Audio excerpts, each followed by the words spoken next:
یہ بات مجھے جیسے زنگ آلود چھری سے کاٹ کر رکھ گئی تھی۔ میں نے اس کام میں محنت کرتے ہوئے اپنے باپ کو وقت نہیں دیا تھا، اور آج مجھے سننے کو مل رہا تھا کہ میں کام چوری دکھا رہا ہوں۔ میرا صبر وہیں ختم ہو گیا تھا، اور میں اپنے مستقبل کا سوچے بغیر اپنے مالک سے جھگڑا کر اسے بھلا بھلا کہہ کر کام چھوڑ کر گھر چلا آیا۔ میں جو پہلے ہی اپنے مالک پر بھرا بیٹھا تھا، اس نے جلتی پر تیل کا کام کیا تھا۔ مالک سے اگلے پچھلے سارے حساب برابر کیے۔ کچھ دن تو میں نے اس سہم میں گزار دیے کہ میں نے وہ نوکری چھوڑ کر خیرات کا مظاہرہ کیا تھا، لیکن جو وقت گزرنے لگا مجھے احساس ہوا کہ میں جذباتی پن میں غلط کر بیٹھا ہوں۔ مجھے اور کسی جگہ روزگار نہیں مل رہا تھا، اور گھر میں کھانے پینے کا سامان بھی ختم ہو گیا تھا۔ پاگلوں کی طرح ہاتھ پیر مارنے لگا، مگر روزگار کی تلاش میں مجھے 2 ماہ گزر گئے اور نوبت فاقوں تک آ گئی تھی۔ میں گھر میں اکیلا تھا، اور کبھی 2 دن تو کبھی 3 دن فاقوں میں گزار دیتا تھا، اور پھر جا کر مجھے کہیں نہ کہیں سے کچھ کھانا پینا مل جاتا، جس سے میرا گزارا کچھ دن چل ہی جاتا۔ اپنے بھائیوں کو میں نے نوکری چھوڑنے والی بات نہیں بتائی، کیونکہ وہ لوگ مجھے بہت ڈانٹتے کہ تم نے جذبات میں آ کر غلط فیصلہ کیوں لیا، اب نوکری کہاں سے لاؤ گے؟ بھائیوں کی باتیں سننے کا مجھ میں جگرا نہیں تھا۔ اس بھوک سے مرتا تب بھی بھائیوں سے مدد نہیں مانگی، اور نہ بہنوں کو اپنے حالات کا بتا کر پریشان کرنا چاہتا تھا۔ میں اپنے حالات سے مایوس ہو گیا، سارا دن دھکے کھاتا، مگر مقدر میں بس ناکامی لکھی تھی۔ بے روزگاری اور بوریت میں دن گزر رہے تھے۔ ایک روز میں ایک دریا کے کنارے بیٹھا تھا۔ اس روز بھی میں 3 روز سے فاقہ کی وجہ سے نڈھال ہو رہا تھا، اور لگتا تھا کسی بھی وقت میرے ہوش گم ہو جائیں گے۔ اسی وقت مجھے دریا میں ایک سیب بہتا ہوا نظر آیا۔ میں 2 روز سے بھوکا تھا۔ ایک بھوکا انسان جب کھانے کی چیز دیکھ لے تو اسے چوری اچھے برے کی بجائے صرف ایک احساس ہوتا ہے کہ وہ اپنے پیٹ کی آگ کو بجھا لے، جلدی سے اپنا پیٹ بھر لے۔ میں بھی اس سیب کو دیکھ کر مچل اٹھا، اور وہ سیب اٹھا کر کھا گیا۔ پیٹ بھرا تو احساس جاگے، اور مجھے خیال آیا کہ یہ چوری ہے۔ یہ سیب جس باغ کا ہوگا اس کے مالک سے تو اجازت تک نہ لی تھی۔ مجھے ایک بار پوچھ ضرور لینا چاہیے تھا۔ یہی میری تربیت تھی، اور یہی اخلاقیات تھی۔ مجھے اپنی آخرت کی فکر ستانے لگی۔ میں نے کبھی غلط کام نہیں کیا تھا۔ مجھے پریشانی ہونے لگی کہ میں نے زندگی میں پہلی بار بھوک کی وجہ سے چوری سے کام لیا تھا۔ میں اس دریا کے کنارے چلتا ہوا آگے بڑھنے لگا۔ کچھ دور جا کر مجھے سیبوں کا ایک بہت بڑا باغ نظر آیا۔ اس زمین پر ارد گرد سیب گرے ہوئے تھے، اور کچھ سیب پانی میں بہہ رہے تھے۔ یقیناً یہیں سے سیب پانی میں بہہ کر مجھ تک پہنچا تھا۔ میں اس باغ میں داخل ہوا، اور اس سیب کے باغ کا مالک کو ڈھونڈ کر اسے سارا ماجرا سنا دیا، اور شرمندگی سے اپنے اس کیے کی معافی طلب کرنے لگا۔ وہ مالک سارا ماجرا سن کر مجھے سرتا پیر گھورنے لگا۔ کچھ دیر خاموشی سے میرا جائزہ لیتا رہا، اور پھر ایسی بات کی جس نے مجھے گھبراہٹ میں مبتلا کر دیا۔ مجھے اس شخص سے ایسی بات کی توقع ہرگز نہیں تھی۔ اس باغ کے مالک نے مجھ سے کہا کہ تم ایک گناہ کر چکے ہو، اور تمہیں اس کا احساس بھی ہے، مگر کیونکہ تم نے میرا پھل چوری کر کے کھایا ہے تو اب تمہاری سزا یہ ہے کہ تم میری گونگی، اندھی اور بہری بیٹی سے شادی کرنا ہوگی۔ میں تو یہ سن کر ہکا بکا رہ گیا تھا۔ اس دنیا میں واقعی ایمانداری کا کوئی اچھا صلہ نہیں دیتا۔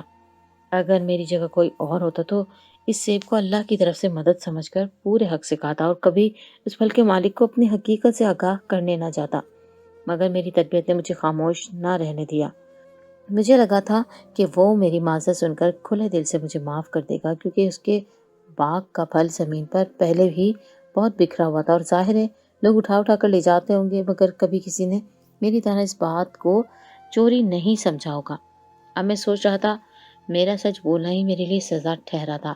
میں اس بندے کی دی سزا پر بے چینی سے پہلو بدلنے لگا، اور اس سے الجھنے لگا کہ یہ دنیا ایمانداری اور سچائی کا اچھا صلہ دینے کی بجائے سچے انسان کا استعمال کرنے لگتی ہے۔ وہ شخص سنجیدگی سے مجھے دیکھ رہا تھا۔ میں غصے سے سوچ رہا تھا کہ ایک تو میں نے اللہ کے خوف سے اسے سچ بتایا تھا، اوپر سے باغ کا مالک موقع سے فائدہ اٹھا کر اپنی گونگی، بہری اور اندھی لڑکی کو میرے سر پر تھوپ رہا تھا۔ مجھے اس بات پر شدید غصہ آیا تھا۔ میں چاہتا تو بے مروتی سے اس شخص کو انکار کر دیتا، اور اپنے دل کی بھڑاس نکال کر وہاں سے نکل جاتا، مگر میں اپنے حالات کی وجہ سے اتنا بے بس محسوس کر رہا تھا، اور دنیا سے اتنا تھک چکا تھا کہ اس سے بحث کرنے اور انکار کرنے کی بجائے خاموشی سے سر جھکا دیا۔ میں نے خود کو حالات کے دھارے پر چھوڑ دیا تھا کہ وقت کا سمندر مجھے جہاں بہا لے جائے، مگر دل ہی دل میں مجھے اپنے رب پر یقین تھا کہ وہ مجھے کبھی بھی بے یار و مددگار نہیں چھوڑے گا۔ باغ کا مالک مجھے اپنے گھر لے گیا۔ اس کا گھر بہت بڑا اور خوبصورتی سے سجا ہوا تھا۔ ضرورت زندگی کی ہر چیز وہاں موجود تھی، اور اسی دن ہی باغ کے مالک نے مولوی اور گواہوں کو بولا کہ میرا نکاح اپنی بیٹی سے کر دیا۔ اور پہلی رات جب میں کمرے میں پہنچا تو میں پہلے ہی سے بہت گھبرایا ہوا تھا۔ سامنے دیکھ کر مجھے زوردار جھٹکا لگا تھا۔ میری آنکھیں جو دیکھ رہی تھی، کیا وہ سچ تھا یا نظر کا دھوکا؟ آخر کیا تھا؟ وہ لڑکی بہت خوبصورت تھی۔ اس کی رنگت دودھ کی طرح سفید تھی اور نیلی آنکھیں تھی۔ ایسا لگ رہا تھا جیسے زمین پر حور نے قدم رکھ دیے ہوں۔ اس کا حسن مجھے پوری طرح گھائل کر رہا تھا۔ میرے حالات اور ایمانداری اپنی جگہ، مگر مجھ جیسے عام لڑکوں کو بھی باقی لڑکوں کی طرح حسن اپنی لپیٹ میں لے سکتا تھا۔ میں تو یہ بھی بھول گیا کہ یہ شادی مجھے چوری کی سزا کے طور پر ہوئی تھی، اور میں شادی کے وقت شدید غصے میں تھا۔ اپنی بیوی کو دیکھ کر مجھے سب بھول گیا، مگر بس ایک بات جو مجھے اب بھی چبھ رہی تھی کہ اتنی خوبصورت لڑکی عیب زدہ تھی، اور عیب بھی ایک نہیں بلکہ تین۔ میرا افسوس میرے دل میں میری بیوی کے لیے ہمدردی مزید بڑھا گیا تھا۔ لیکن اس رات اپنی بیوی کے بارے میں مجھ پر ایک اور انکشاف بھی ہوا، ایسا انکشاف جس نے میرے ہوش اڑا دیے تھے، اور شدت سے مجھے احساس ہوا تھا کہ مجھے اس آدمی نے بے وقوف بنایا، میری سادگی اور مجبوری کا فائدہ اٹھایا۔ اس باغ کے مالک نے اپنی بیٹی کے بارے میں اتنی بڑی بات چھپا کر یہ شادی کروائی تھی کہ میں جو اس کے پہلے روز نکاح سے پہلے اس کی بیٹی کے عیب بتا دینے پر دل ہی دل میں یہ سوچ بیٹھا تھا کہ وہ شخص چاہے جیسا بھی تھا، اس میں ایک بات بہت اچھی تھی کہ وہ سچا تھا، اور اس نے مجھے دھوکہ دے کر خاموشی سے اپنی بیٹی کو میرے پلے نہیں باندھ دیا تھا، بلکہ سچ مجھ مجھے بتا دیا تھا کہ اس کی بیٹی عیب زدہ ہے۔ مگر میرا یہ خیال بالکل غلط ثابت ہوا تھا۔ میں تو سکتے کی کیفیت میں گر گیا تھا۔ میری بیوی سر جھکائے ایسے بیٹھی تھی جیسے کوئی جرم کر بیٹھی ہو، جبکہ میں صرف یہ سوچ رہا تھا کہ اس باغ کے مالک نے یہ شادی کیوں کروائی تھی اور اپنی بیٹی کی اصلیت مجھ سے کیوں چھپائی تھی۔ اس شادی کے پیچھے اس کا کیا مقصد ہو سکتا تھا؟ کیونکہ اب مجھے صاف نظر آ رہا تھا کہ یہ شادی جان بوجھ کر کروائی گئی تھی۔ اس سیب کی چوری کو صرف بہانہ بنایا گیا تھا، اور باغ کے مالک نے سزا کا نام اس لیے لیا تھا تاکہ میں خاموش رہوں اور کوئی احتجاج نہ کر سکوں۔ لیکن مجھ جیسے ایک غریب اور خالی ہاتھ لڑکی کے ساتھ ہی یہ سب کیوں ہوا تھا؟ میں جتنا سوچتا جا رہا تھا اتنا میرا دماغ الجھتا جا رہا تھا، مگر مجھے کچھ سمجھ نہیں آیا تھا۔ مجھے اپنا آپ بہت کمتر لگ رہا تھا، مجھے بہت برا محسوس ہو رہا تھا۔ اب میں اس پل کو کوس رہا تھا جب میں نے سیب اٹھا کر کھایا تھا۔ اگلی صبح ہوتے ہی میں اپنے سسر کے سر پر پہنچا، اور اس سے پہلے سوال یہی کیا کہ اس نے مجھ سے اپنی بیٹی کی حقیقت کیوں چھپائی تھی۔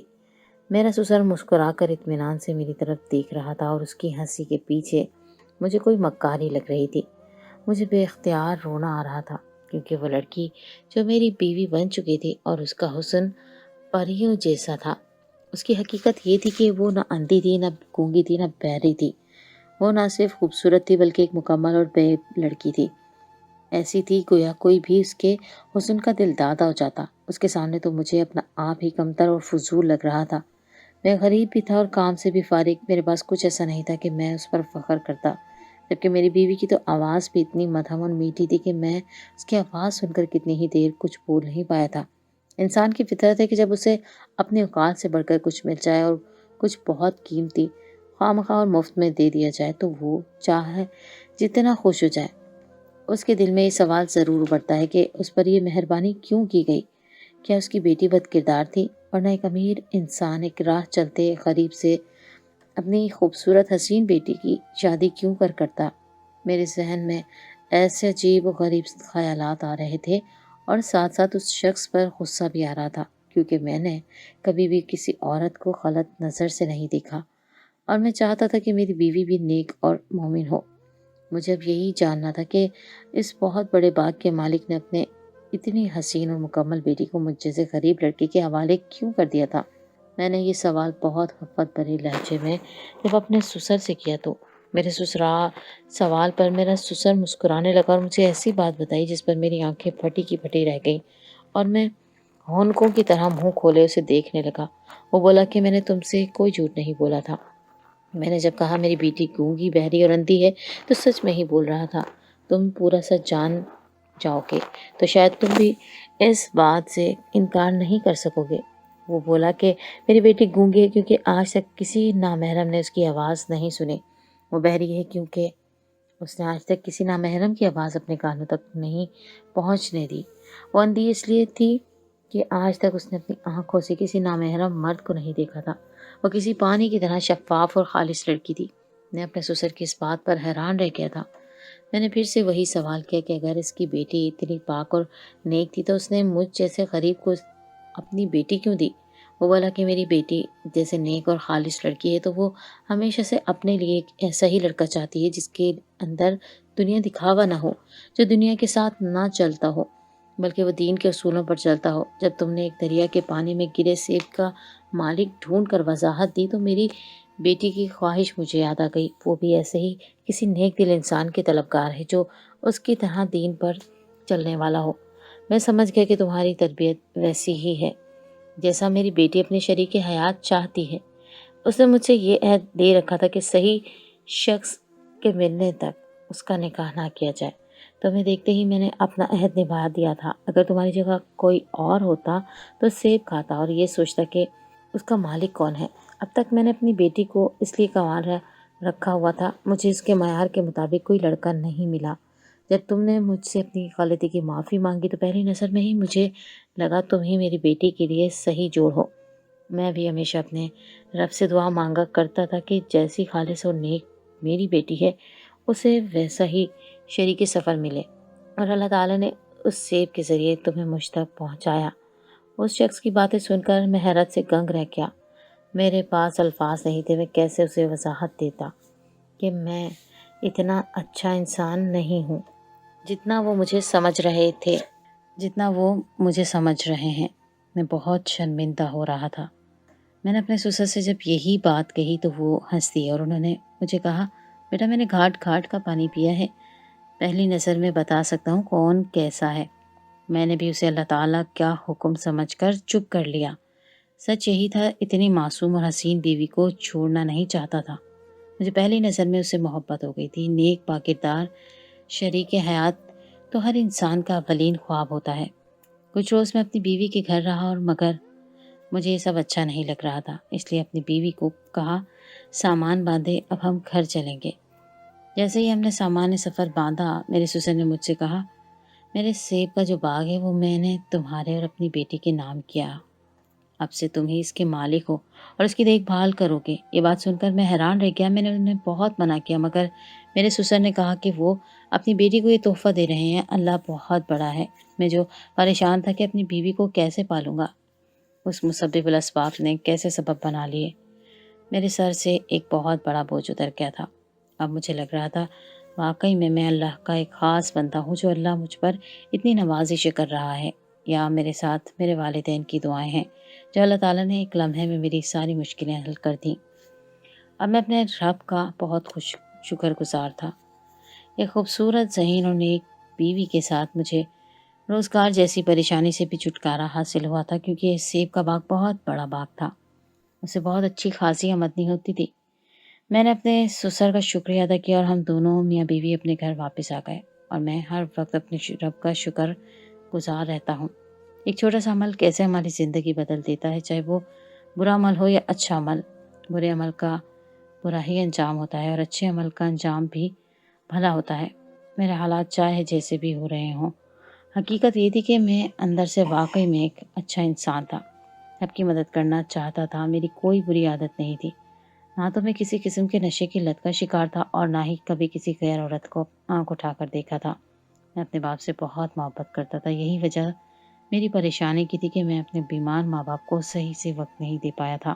اس میں غلطی میری بھی نہیں تھی۔ اگر میں اپنے بوڑھے باپ کے ساتھ گھر بیٹھ جاتا تو ان کی دوائیاں اور ان کے علاج کا خرچہ کہاں سے لاتا؟